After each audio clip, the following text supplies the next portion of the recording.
आज हम एक प्रश्न लेंगे। एक साधक मित्र ने पूछा है, मैं आपको पढ़ के सुनाती हूँ। मैम, मुझे ये बताएं, ध्यान करने के लिए इजी वे क्या है? क्योंकि मैं ध्यान करने बैठता हूँ तो नहीं कर पाता हूँ। थॉट का बवंडर घूमने लगता है। मेरी भ्रुकुटी के मध्य पेन होना स्टार्ट हो जाता है। मैं क्या करूँ? Please guide me. I need help because मैं इतना जानता हूँ कि जो शक्ति है वो हमारे अंदर समाहित होती है, जिसमें माइंड का बहुत बड़ा रोल है। सो मैं क्या करूं? Please guide me. I need your guidance very badly. तो एक साधक ने ये सवाल पूछा है कि वह जब भी ध्यान करता है तो उसको बहुत ज़्यादा थॉट घेरने लगते हैं। तो सबसे पहले ये समझते हैं कि ध्यान क्या है। ध्यान, जैसा कि आपने लिखा है कि बहुत आसान मेथड में आपको बताऊं, लेकिन ध्यान अपने आप में बहुत ज़्यादा आसान है। दुनिया में हर चीज़ के लिए कष्ट करना होता है, लेकिन ध्यान एक निष्क्रिय अवस्था है जहाँ आपको कुछ करना ही नहीं होता। लेकिन हम इतने ज़्यादा मन के चुंगल में उलझ जाते हैं कि हम एक निष्क्रिय होने में भी हम बहुत ज़्यादा दिक्कत महसूस करते हैं। ध्यान अर्थात जस्ट वॉचिंग, मात्र देखना।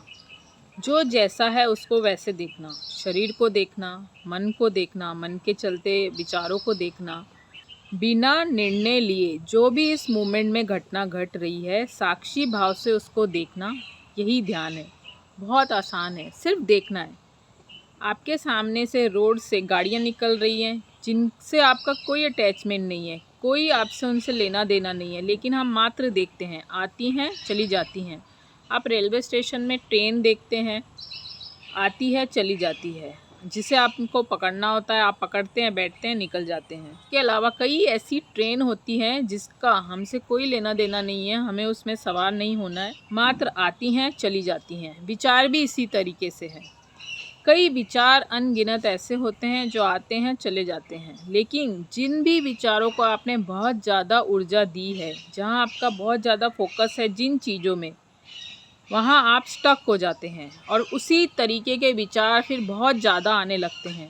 जो विचार यूं ही जाने दिया वो विचार आपको कभी तंग नहीं करेंगे, लेकिन जिन विचारों को, जिन सोच को, जिन व्यवहार को, कोई भी ऐसी चीज़ को अगर आपने ऊर्जा दे दी, विरोध कर दिया, एक्सेप्ट नहीं किया, तो वह बहुत ज़्यादा तादाद में, झुंड में विचार आपके ऊपर अटैक करेंगे।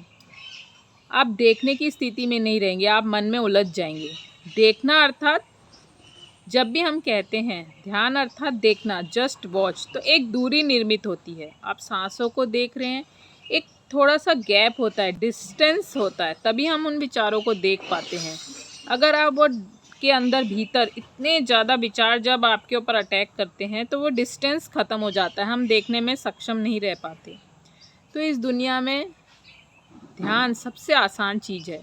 ध्यान अर्थात निष्क्रिय होकर जो भी घटना घट रही है उसे देखना, साक्षी होके, उसी को विटनेस, साक्षी कहा गया है। लेकिन अब यह इतना कठिन हो जाता है कि हम नहीं कर पाते। तो कुछ स्टेप्स मैं आपको समझाने की कोशिश करती हूँ। अगर इनमें से आपको कोई भी ऐसा लगता है कि यही कारण हो सकता है तो आप ध्यान से सुनिएगा। सबसे पहला कारण, ऑक्सीजन। आपके शरीर में अगर पर्याप्त ऑक्सीजन नहीं है तो आपका ध्यान लगने में आपको बहुत ज़्यादा दिक्कत होगी, क्योंकि जब भी आप ध्यानस्थ अवस्था में होते हैं, शरीर को इतनी पर्याप्त ज़रूरत होती है कि ऑक्सीजन पर्याप्त मात्रा में हो, ताकि आप फ्लोट कर सको, बह सको। अब ये ऑक्सीजन कैसे निर्मित होगा के बारे में सेकेंड कारण के बाद बताती हूँ। दूसरा कारण है, विचार का सबसे गहरा संबंध है मन से, और मन का सबसे गहरा संबंध है शरीर से। तो ये सब कुछ परस्पर मेलजोल है। अगर आप फिजिकली आपके खाने पीने में ध्यान नहीं देते हैं, या आप कुछ भी मिर्च मसाला तेल भुना ये सब खाते हैं, तो भी आपका ध्यान लगने में आप बहुत ज़्यादा असक्षम रहेंगे, क्योंकि सबसे ज़्यादा तला भुना जैसा आप खा रहे हैं, आपका मन की अवस्था वैसी हो जाएंगी। अगर आप बहुत खट्टी चीज़ें खाते हैं, तला भुना मिर्च मसाले खाते हैं, बाहर के जंक फूड खाते हैं, और उसी मात्रा में आपका जैसा शरीर होगा वैसे मन की अवस्था होगी। तो ये सबसे बड़ा कारण है। अगर आपको बहुत ज़्यादा गैस की प्रॉब्लम है तो ये सबसे पहला कारण तो हमारा खाना पीना ही है, क्योंकि जैसा अन्न वैसा हमारा मन।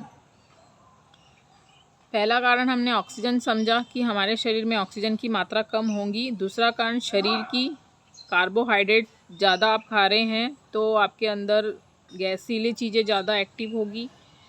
तीसरा कारण आपका मन, जो मन की पकड़ है विचारों से, चीज़ों से, किन चीज़ों में आपका मन बहुत ज़्यादा विरोध करता है, इसे हर किसी ने एनालिसिस कर लेना चाहिए कि मन किन चीज़ों का विरोध बहुत ज़्यादा करता है। एक कॉपी पेन लीजिए, उनको लिखिए। ध्यान में डायरेक्ट बैठना ज़रूरी नहीं है, ध्यान कई तरीके से किया जा सकता है। 1 घंटा आप बैठें, एनालिस करें कि मन किन विचारों को बहुत ज़्यादा आते हैं और विरोध करता है, पॉजिटिव हैं, नेगेटिव हैं, किस तरह के विचार और ख्याल आपके मन में ज़्यादा आते हैं। वहाँ से आप आधा आपका काम हो चुका होगा कि मुझे अब क्या करना है। अगर आपके मन में शिकायत भाव है, नफ़रत है, हिंसा है, इनमें से कोई भी कारण है तो आपका मन कभी भी सुकून से आपको बैठने नहीं देगा, बहुत ज़्यादा नकारात्मकता पैदा करेगा। तो इसका सबसे बड़ा कारण हमारा खाना भी हो सकता है, कारण हमारी पकड़। मनुष्य चीज़ों को बहुत ज़ोर से पकड़ लेना चाहता है, क्योंकि जब भी विचार चलते हैं, जिस तरह के विचार आपके जहन में आते हैं, अक्सर यही होता है कि नकारात्मक विचार आपको ज़्यादा घेर लेते हैं। अगर मान लीजिए किसी के मन में बहुत सकारात्मक विचार आते हैं तो वो उसके मन में कभी जहन में सवाल ही नहीं उठता कि मैं क्या करूं। लेकिन बहुत ज़्यादा नकारात्मकता आती है तब वह ज़रूर पीड़ित होता है, क्योंकि उसे दुखद एहसास होता है, खुशी के एहसास नहीं होता। आपकी पूरी जीवन ऊर्जा एक नकारात्मकता महसूस करवाती है आपको। तो सबसे पहला कारण हो गया आपका शरीर, दूसरा कारण आपका हो गया मन, और यहीं तीसरा कारण हो गया ऑक्सीजन। ये सब आपस में कनेक्टेड है। जैसा खाएंगे वैसा आपका मन होगा, वैसी चीज़ें आप अट्रैक्ट करेंगे और वैसी ही चीज़ें आपके मन में बार बार एक चेन बनती जाएंगी। बाद में आप कितना ही कोशिश कर ले, एक पैटर्न बन जाएगा। उस पैटर्न को ब्रेक करने के लिए आप क्या करें, उस पकड़ को, उस मन की पकड़ को ब्रेक करने के लिए क्या करें। अब मन और शरीर का सबसे एक बड़ा कनेक्शन है हमारी सांसें। हमारी सांसों का शरीर से लेकर आत्मा तक के उसका एक सेंटर बिंदु है हमारी सांसें। अगर आपने अपनी सांसों को लयबद्ध कर लिया तो आपका आधे से ज़्यादा काम आसानी से हो जाएगा। अब हर कोई डायरेक्ट ध्यान में नहीं बैठ सकता। अगर आप डायरेक्ट ध्यान भी कर लें तो भी एक जन्मों जन्मों लग जाएंगे आपको एक निर्विचार अवस्था या थॉटलेसनेस को समझने के लिए। तो उसके लिए एक शॉर्टकट रास्ता है आपकी सांसें। नॉर्मल इंसान की सांसें 1 मिनट में 15 से 20 के आसपास चलती हैं। अगर 20 से बहुत ज़्यादा फास्ट चल रही है तो वो मनुष्य बहुत ज़्यादा घबराहट में जीता होगा या बेचैन रहता होगा। और 15 से धीरे धीरे कम करते जाए तो एक माइंडफुलनेस क्रिएट हो जाता है, एक ध्यान की अवस्था निर्मित होती है। कहा जाता है कि संत महात्माओं की 3 से 4-5 सांसें 1 मिनट में चलती हैं। और जब हम एकदम एग्जैक्ट ध्यान की अवस्था में होते हैं, समाधि की अवस्था में होते हैं, तो सांसें एकदम सूक्ष्म हो जाती हैं। हमें पता ही नहीं चलता कि सांसें चल भी रही है या नहीं। बहुत चलती है, बारीक धड़कन की तरह चलती है, लेकिन वो स्टेट काफ़ी समाधि की अवस्था में महसूस होती है। तो अब सांसों का क्या किया जाए जिससे आपका मन, तन और भाव शुद्ध हो जाए। तो ये सुपर फास्ट जेट स्पीड से काम करता है। अगर आप इस चीज़ को समझ गए तो आपको ध्यान में बैठने के लिए दिक्कत नहीं होगी। मैंने ऊर्जा और ध्यान सीरीज़ में सांसों का बहुत विशेष वीडियो बनाया है, बहुत गहराई से उल्लेख किया है, प्लीज़ उसे भी देख लीजिएगा। ऊर्जा और ध्यान सीरीज में कोई एक वीडियो है जिसमें मैंने सांसों को बताया कि कैसे सांसें फेंकना है। आप उसे देख लोगे तो आपको क्लैरिटी आ जाएगी। तो अब सांसों का करना क्या है। खड़े होकर 5 मिनट भस्त्रिका जो से सांसें फेंकनी है। सांसों का कनेक्शन मन से है और मन का कनेक्शन विचारों से है। जैसे ही आप सिर्फ सांस फेंकते हैं, 10 मिनट जो से जल्दी जल्दी सांसें फेंकते हैं, तो जो भी पकड़ है, जिन भी चीज़ों को मन ने पकड़ रखा है, वो पकड़ तत्क्षण छूटने लग जाती है। आप मात्र 1 हफ्ता कीजिए, आपके 60 से 70 विचार जो बेफिजूल है वो तो यूं गायब ही हो जाएंगे, आपको पता ही नहीं चलेगा। सांसों को अगर हम जो से फेंकते हैं तो हमारी जो सांसों की लयबद्धता है, जो शुद्धिकरण है, वो हो जाता है। क्योंकि जो हम खा रहे हैं, पी रहे हैं, हम पता नहीं कैसी लाइफस्टाइल जी रहे हैं। अब सब किसी का तो अलग अलग लाइफ है, लेकिन फिर भी मोस्टली हम बहुत ज़्यादा व्यस्त हैं, हमारे खाने पीने का ख्याल नहीं रखते, सोने का ख्याल नहीं रखते। तो सबसे ज़्यादा इफ़ेक्ट होता है सांसों का, और सांसों का कनेक्शन है मन और शरीर से। जैसी सांसें होंगी वैसा आपका मन और शरीर रिएक्ट करेगा। अगर सांसें आपकी बहुत उतली पुतली हैं तो बहुत ज़्यादा आप विचलित और विचारों को ग्रहण करने की क्षमता रहेगी, विचारों को छोड़ने की क्षमता आप में विकसित नहीं होंगी। तो ये सबसे जेट स्पीड से काम करता है। 5 मिनट, स्टार्टिंग में 5 मिनट सांसों को ज़ोर ज़ोर से फेंकना है। स्टार्टिंग में सांसों को ज़ोर ज़ोर से फेंकें, इसे स्टैंडिंग भस्त्रिका कहते हैं। अगर आप सांसों को फेंकते हैं, एकदम नाभि में वैक्यूम क्रिएट होता है, खालीपन क्रिएट होता है। उस खालीपन से घबराना नहीं है। जब विचारों की पकड़ छूटेंगी, नेगेटिव भाव की पकड़ छूटेंगी, आपके अंदर एक वैक्यूम क्रिएट होने लगेगा, जो एक स्पेस कहा जाता है। वही स्पेस आपको विचारों से दूरी बनाने में हेल्प करेगा। एक स्पेस जब क्रिएट होगा तब आप ध्यान आसानी से लगा पाएंगे, देख पाएंगे। एक वक्त ऐसा आएगा कि आपके सामने विचार चल रहे हैं और आपको कोई इफेक्ट नहीं हो रहा। जितनी ज़्यादा विचार से आपकी नज़दीकी रहती है मन की, उतनी ज़्यादा आपको ध्यान लगाने में तकलीफ़ होती है। तो अगर आप 5 मिनट स्टार्टिंग में करते हैं, उसके बाद आप 10 मिनट या 15 मिनट भी करते हैं तो आपको कोई दिक्कत नहीं है। लेकिन खड़े होकर ज़ोर ज़ोर से सांसें फेंकना है। फिर उसके बाद आपको शवासन में चले जाना है और आराम से लेट जाना है। शुरुआत में आप ये करें, डायरेक्ट ध्यान करने की कोई जल्दबाजी ना करें। फर्स्ट उपाय ये हो गया। सेकंड उपाय, सूर्य नाड़ी और चंद्र नाड़ी सबसे ज़्यादा आपकी कौन सी सक्रिय होती है, इसे चेक करें। अगर आपकी सूर्य नाड़ी बहुत ज़्यादा सक्रिय है तो रोज़ लोम विलोम करने का अभ्यास करें। अब उसका कारण ये है कि अगर आपकी सूर्य नाड़ी ज़्यादा प्रबल है, ज़्यादा सक्रिय है, तो सूर्य नाड़ी का कनेक्शन आपके लेफ्ट ब्रेन से होता है, जो कि लॉजिकल माइंड है। Logical mind super duper active हो जाए तो आपको मन को शांत करना कितना ही कोशिश कर लें, आप मन को शांत नहीं कर पाएंगे।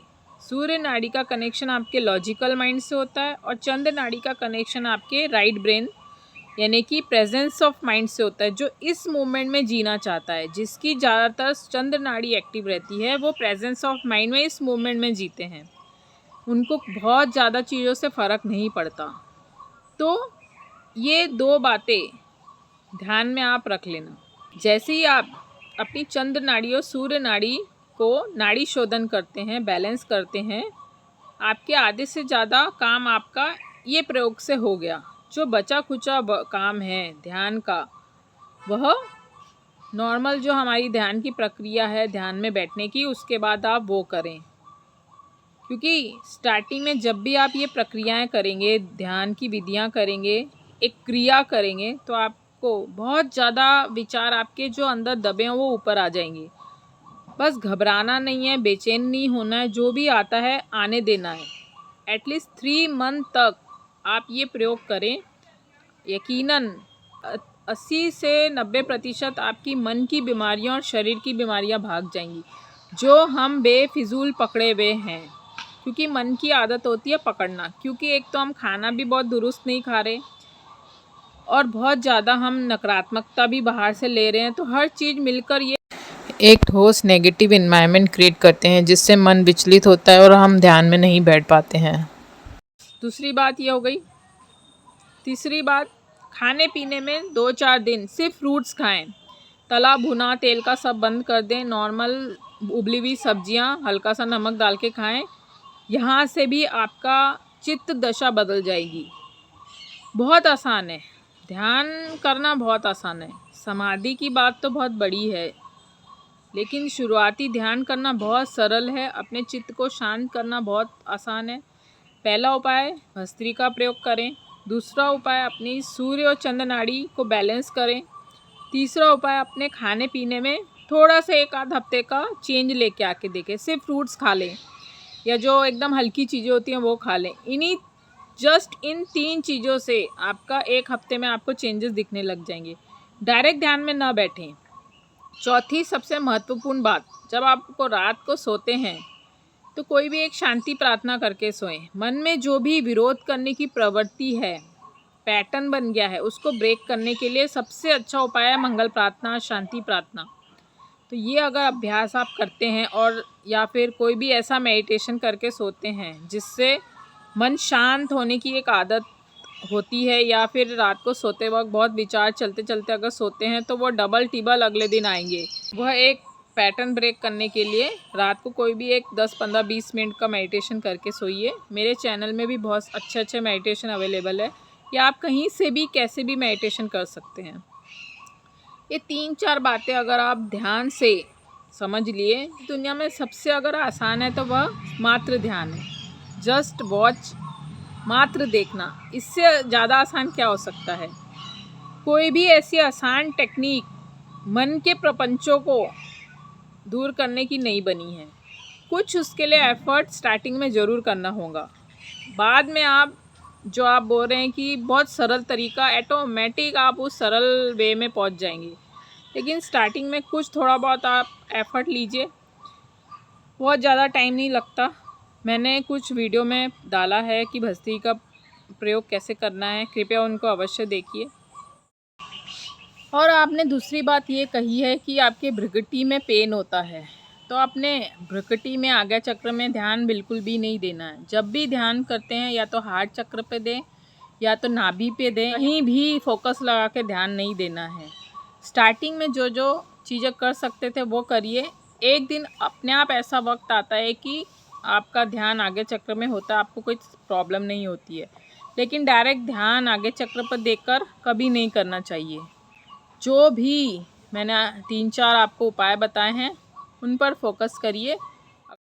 आज्ञा चक्र पर डायरेक्ट ध्यान क्यों नहीं करना चाहिए, इसके ऊपर मैंने एक वीडियो बनाया है, आज्ञा चक्र ध्यान के नेगेटिव इफ़ेक्ट। ये वीडियो को अवश्य सुनिए, यकीनन आपको उससे बेनिफिट मिलेगा। अगर आपको समाधान मिलता है तो कमेंट करके ज़रूर बताएं। जल्द मिलेंगे नए किस्से कहानी के साथ, तब तक शुभेच्छा।